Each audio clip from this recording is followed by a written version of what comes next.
Hello and welcome to today's lecture. This is lecture number 47 of our course on blockchain and its applications. And today we are going to continue our discussions on blockchain interoperability, which we started in our last lecture. So, this is the second lecture on this topic of blockchain interoperability. So, today we are going to cover these concepts. First of all, we will talk about cross-chain asset exchange, what it means, how we can do it, and in that context, we will talk about what is meant by atomic swap. If you remember, we initiated our discussion on atomicity of these operations, and as I said, it is similar in concept to the property of atomicity of transactions in the context of databases. We will see how we can use these concepts like hash lock and time lock and also hashed time lock for ensuring such atomic swap, and in the process we will have detailed protocol description of atomic exchange.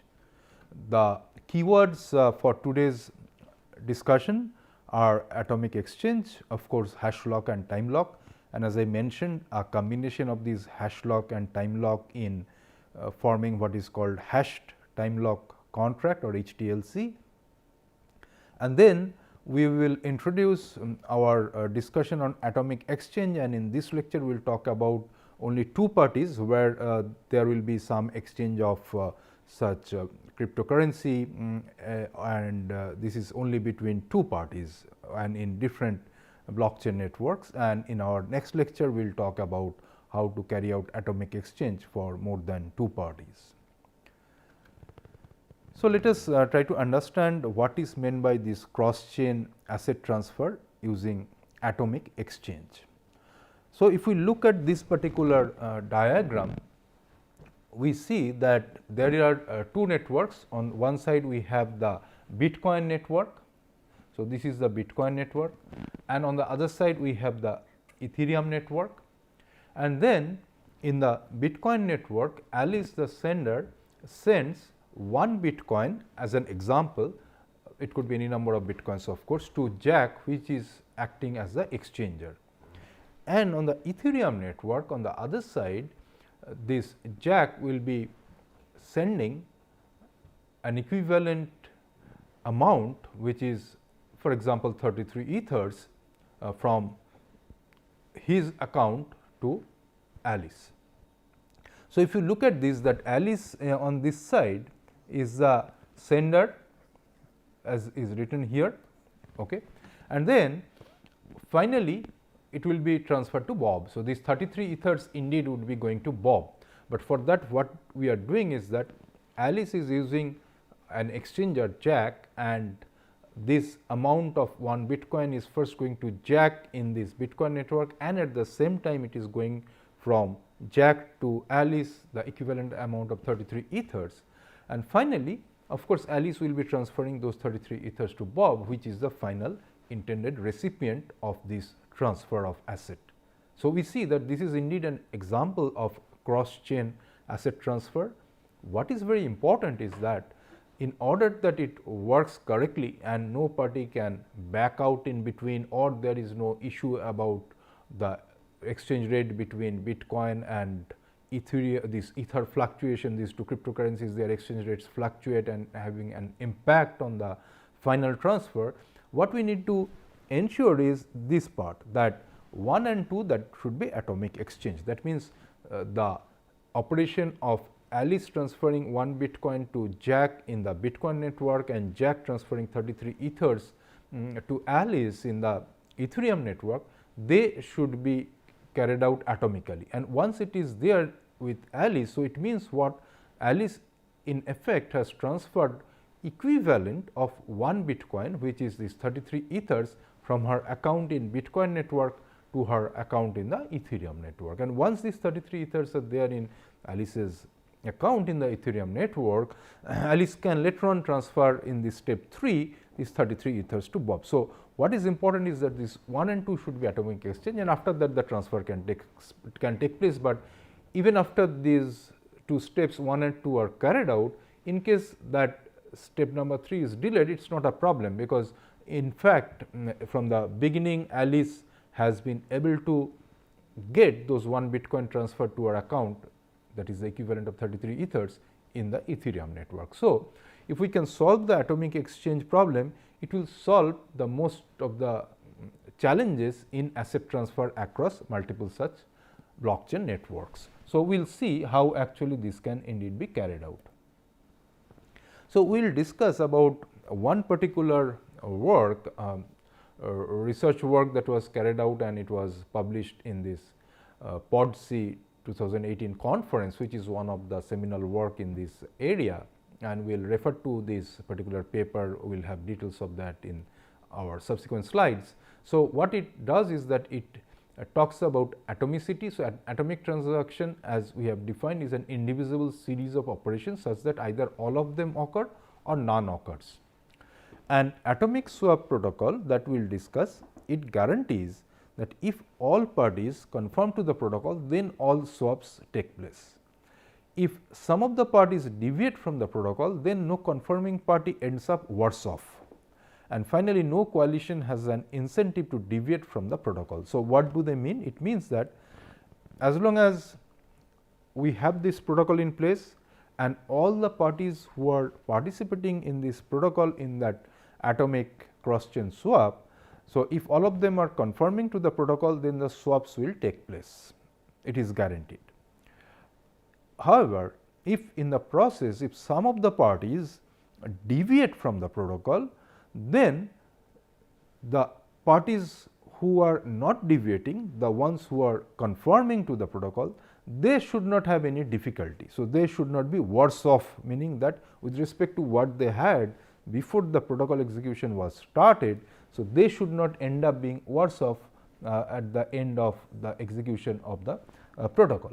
And of course, that it means that, so no conforming party would end up being worse off. So, it may so happen that the actual exchange does not take place, but that is fine as long as there is no situation in which those who are conforming, they got their payments deducted, but they did not get back in anything in return. So, that should not happen. And no coalition, like if some of the people try to form a coalition, then by doing that also they should not be able to gain much. So, there should not be any incentive to form a coalition that would try to deviate from the set protocol. So, we will see how it actually works. So, let us take a look at this basic idea. What we have here is that we have, of course, in terms of smart contracts. So, we have these smart contracts, multiple smart contracts that will be written. So, let us see how the smart contracts would actually work conceptually. Of course, one has to write the smart contract codes in the appropriate language of these networks.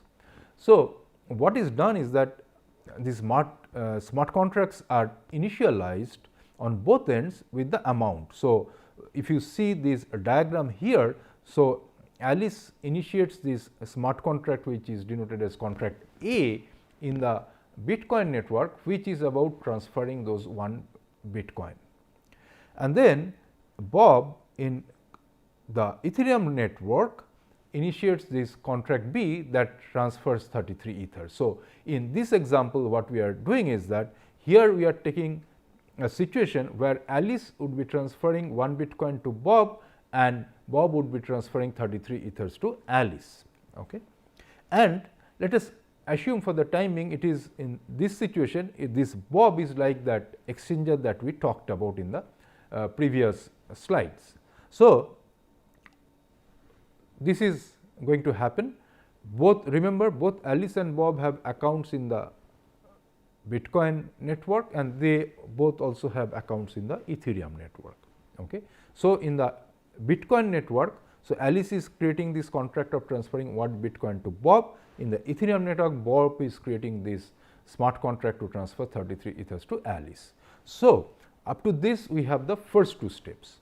Now, after these contracts have been created, then on occurrence of a common event trigger, what will happen is that contract A will get executed transferring 1 Bitcoin to Bob, and also at the same time atomically contract B also will get executed, transferring those 33 ethers to Alice. So, what is most important in this whole diagram is that this common event trigger would cause both the contracts to be executed simultaneously, and they will be executed as a result in atomic fashion, as we will see how indeed this can be guaranteed.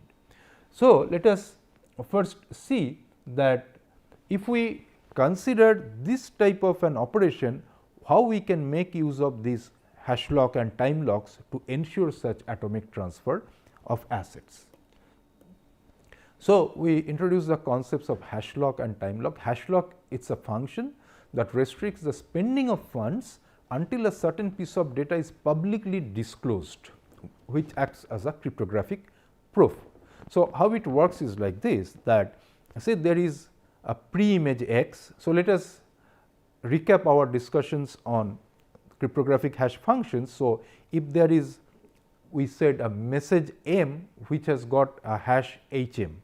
So, similarly, we are talking about the pre-image, say X, which has got a hash of HX. Okay. So, this secret pre-image will denote it, say, by X.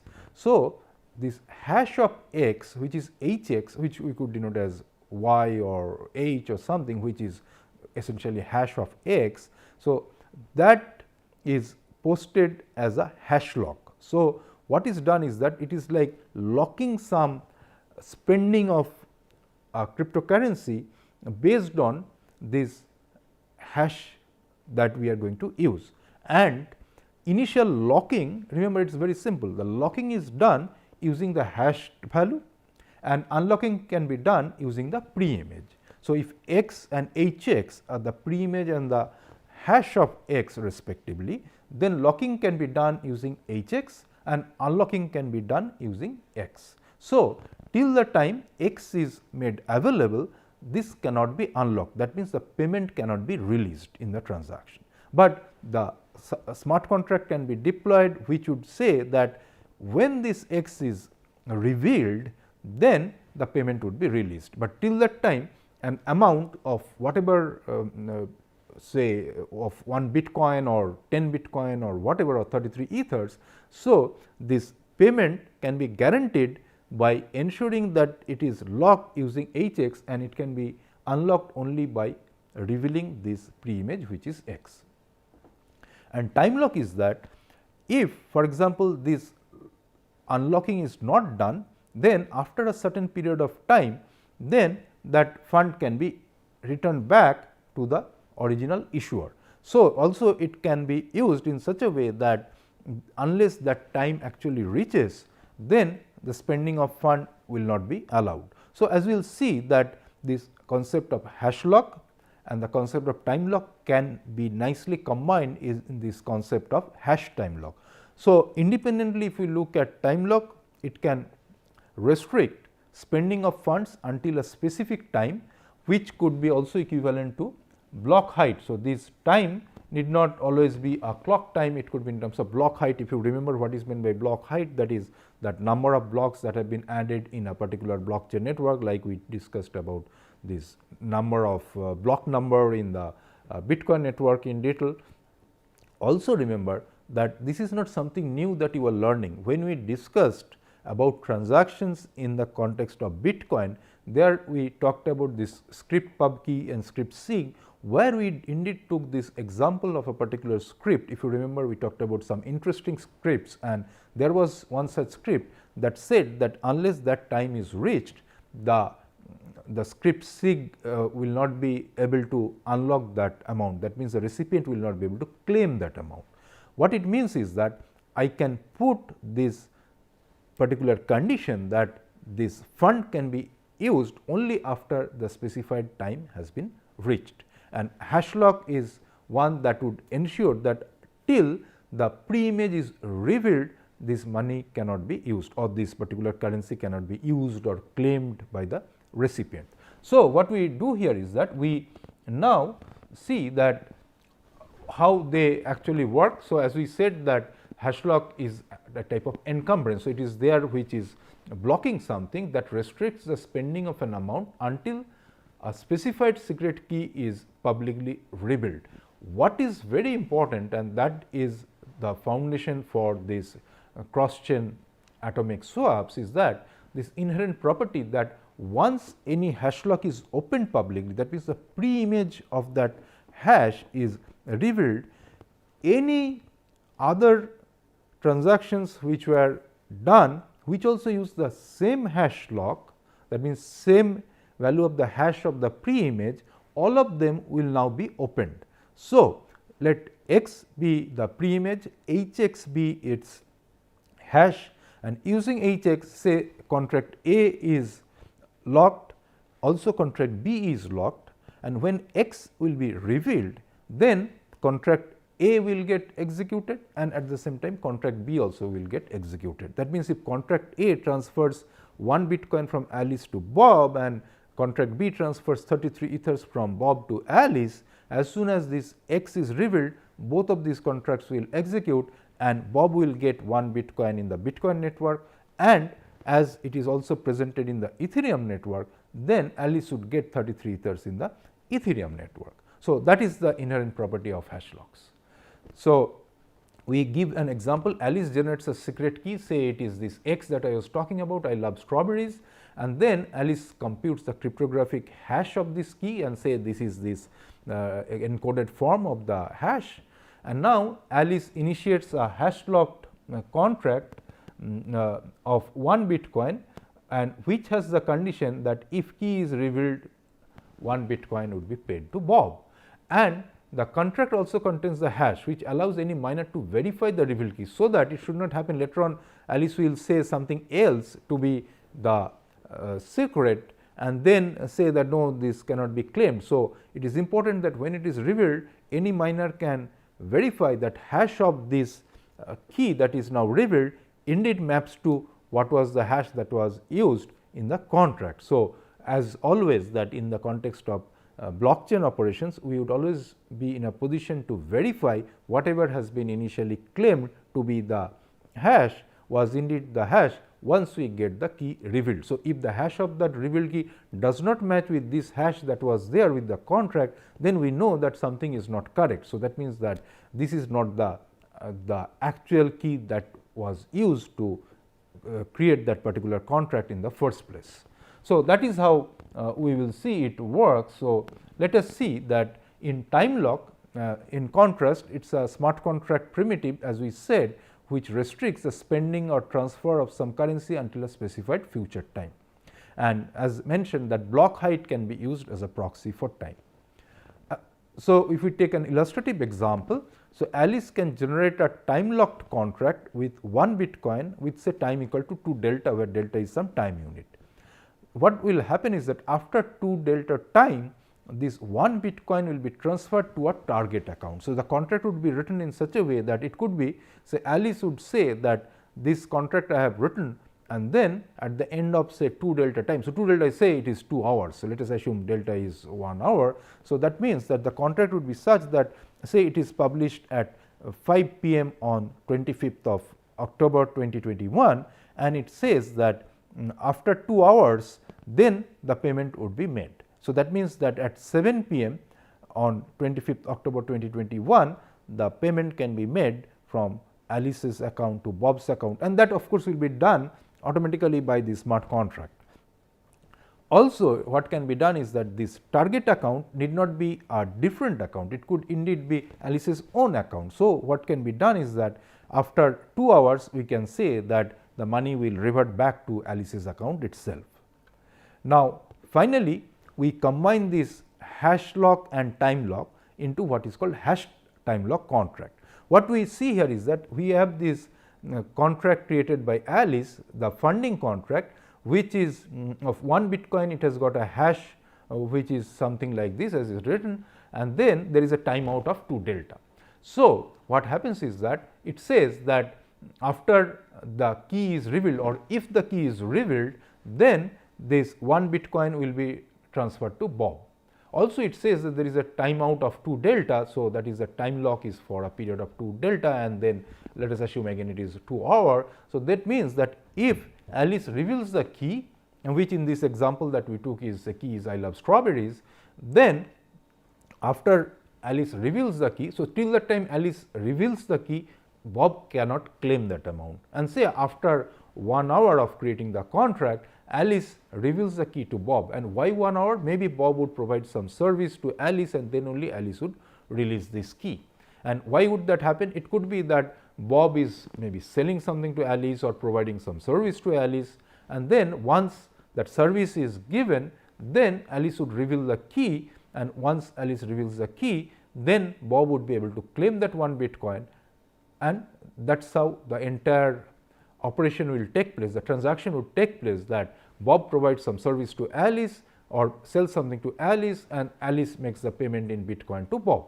Remember that Bob would provide the service only after Alice has not only created that contract is like a transaction in the blockchain network, and then this particular transaction is there sufficiently deep in the network. That means, after this particular transaction was mined in a block and more such blocks were added after that, that means that now Alice cannot go back and change that contract. So, only when that happens, Bob is very sure that Alice cannot go back on her promises of paying that 1 Bitcoin, and then only Bob would provide that service.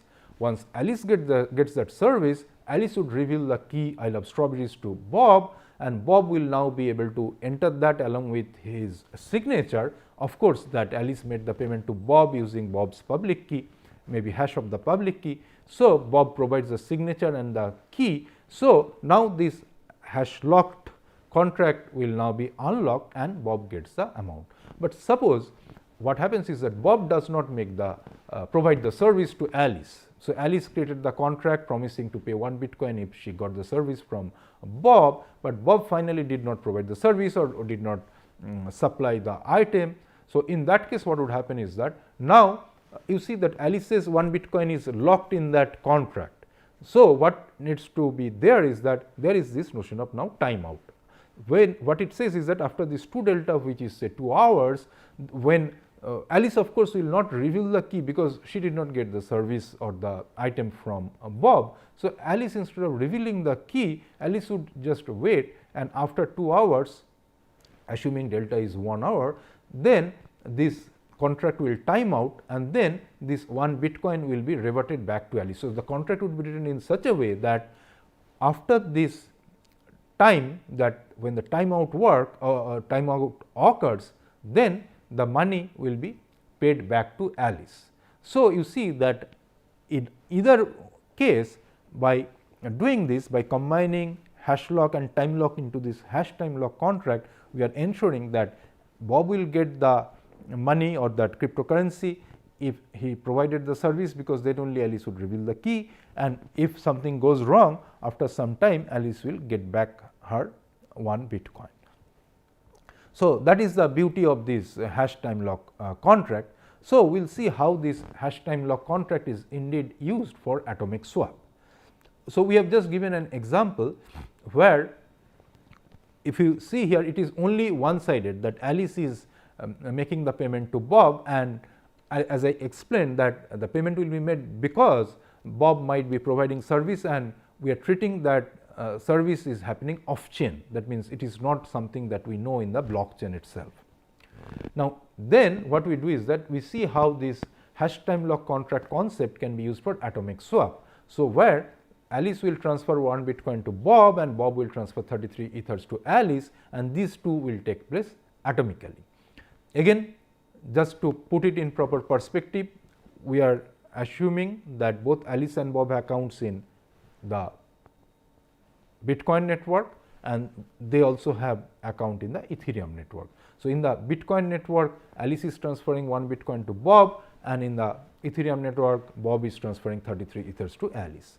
So, what do we see here is the steps that generate the secret, which is generate the secret key, and then compute the hash, that is what Alice does, and then Alice creates the contract, and which is an HTLC, that means a hash time lock contract with 1 Bitcoin, the hash of the corresponding secret key, and then there is say a timeout of 4 delta.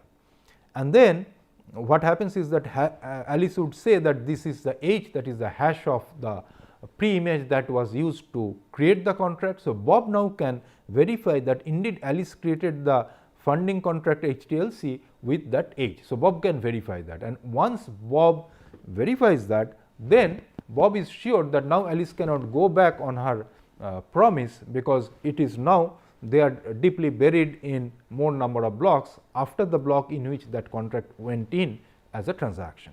So, what happens is that now once Bob is satisfied with that, what Bob will do is that Bob now creates this contract where Bob now puts this in the Ethereum network. So, you see that this was in the Bitcoin network and now this is in the Ethereum network, and Bob now creates another HTLC contract of 33 Ether, transferring it to Alice, which has very importantly the same H. So, the same hash is used in this contract also, but it has got a timeout which is a little less than what was there for Alice's contract. And take it like this, that this 4 delta is such that when Alice starts, say Alice starts at say 5 p.m. and 4 delta is such that it will time out at say 8 p.m.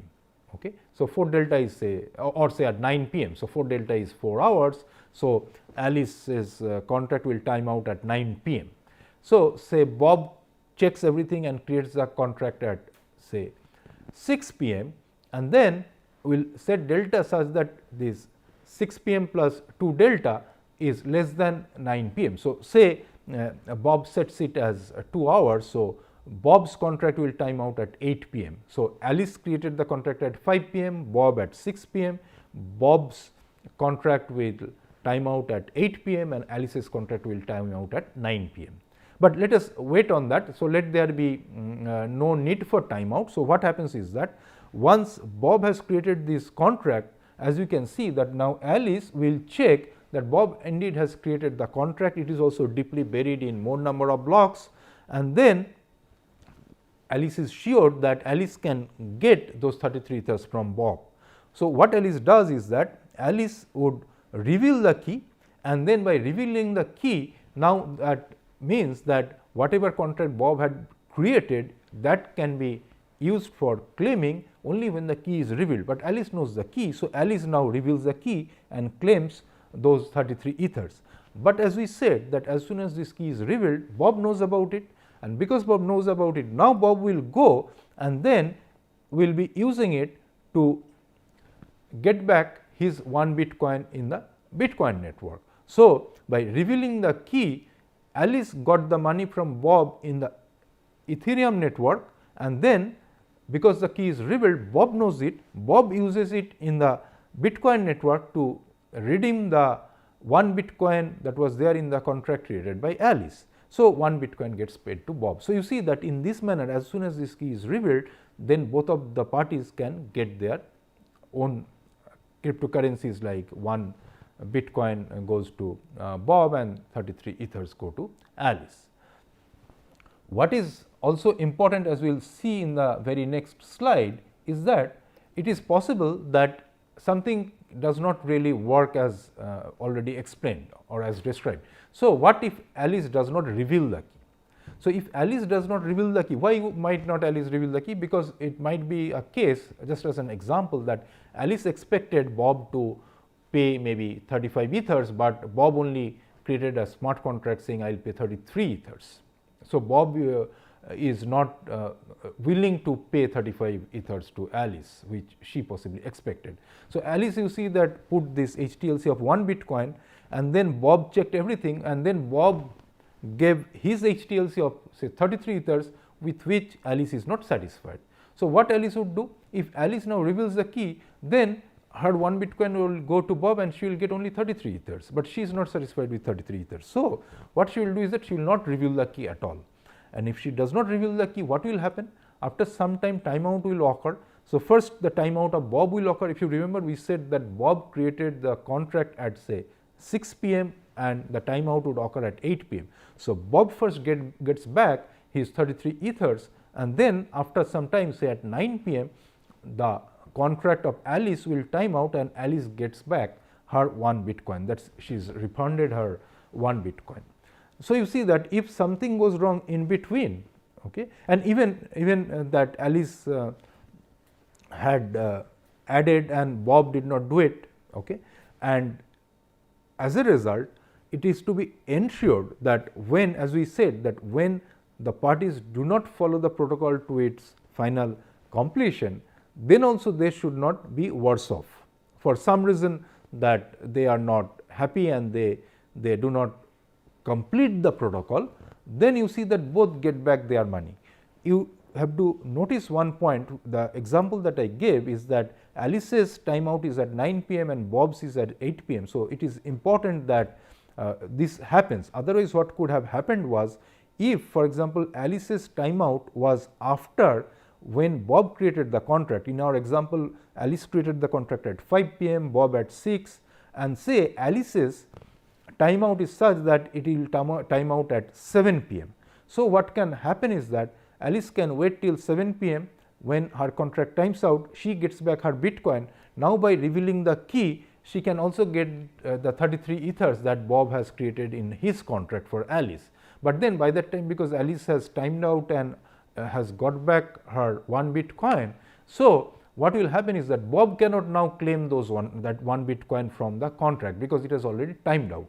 So, it is very important that these different timeouts are appropriately chosen, that such types of situation do not occur, where Alice gets back her 1 Bitcoin due to timeout, and also by revealing the key gets the 33 ethers of Bob which was there in the contract, and in the process Bob gets nothing. So, it is important that the timeout of Bob occurs before the timeout of Alice. And why is it so? Why this asymmetry? It is because Alice is in a powerful position. Alice knows the secret key, but Bob does not know it.